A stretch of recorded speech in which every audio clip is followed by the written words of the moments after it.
Hello, welcome to our channel network with Aadhi. இந்த வீடியோவில் நான் உங்களுக்கு விர்ச்சுவல் மிஷின் பற்றி சிம்பிளாக எக்ஸ்பிளைன் பண்ண போகிறேன். ஃபஸ்ட்டு விர்ச்சுவல் மிஷின்னா என்ன அப்படின்னா, ஒரு சிம்பிள் ஐடியா சொல்லணும்னா, ஒரு ஒரு கம்ப்யூட்டர் உள்ள இன்னொரு கம்ப்யூட்டர் ரன் ஆகிற மாரி சிஸ்டம் தான் விஎம் விர்ச்சுவல் மிஷின். இப்போது இது வந்து என்னோட கம்ப்யூட்டர். நான் இதுக்குள்ளே இன்னும் மல்டிபிள் பிசிஸை நான் வந்து என்னால் எனேபிள் பண்ண முடியும். அதுதான் விஎம் சொல்கிறது. ஃபார் அன் எக்ஸாம்பிள், இப்போது நீங்கள் வந்து விண்டோஸ் லேப்டாப் யூஸ் பண்ணுறீங்கன்னு வச்சுக்கோங்களேன். அதுக்குள்ளே நம்மளால் ஒரு ஓஎஸ் சாஃப்ட்வேர் இன்ஸ்டால் பண்ணிவிட்டு அதுக்குள்ளே லினக்ஸ் போட்டு நம்மளால் ரன் பண்ண முடியும். இப்போ இதுதான் என்னோடய லேப்.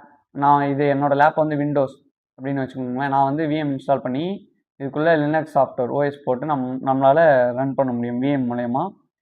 ஸோ பேசிக்கலாக ஒரு ஃபிசிக்கல் கம்ப்யூட்டர் இன்சைடில் மல்டிபிள் கம்ப்யூட்டர்ஸ் க்ரியேட் பண்ணலாம். இந்த விஎம் யூஸ் பண்ணால் எதுக்கு யூஸ் பண்ணலாம் அப்படின்னு சொல்லிட்டு பார்த்தீங்கன்னா, என்னென்ன பர்பஸ்க்கு யூஸ் பண்ணலாம் அப்படின்னு சொல்லிட்டு பார்த்தீங்கன்னா, டெஸ்டிங் பர்பஸ்க்கு யூஸ் பண்ணலாம். ஸோ சம்திங் ஏதாச்சும் டெஸ்டிங் பண்ணால் அதுக்கு யூஸ் பண்ணலாம். அண்ட் வந்துட்டு நியூ ஓஎஸ் இம்ப்ளிமெண்ட் பண்ணி யூஸ் பண்ணி பார்க்கலாம். விண்டோஸ்குள்ளே லினக்ஸ் இன்ஸ்டால் பண்ணி நம்மளால் ரன் பண்ணி பார்க்கலாம்.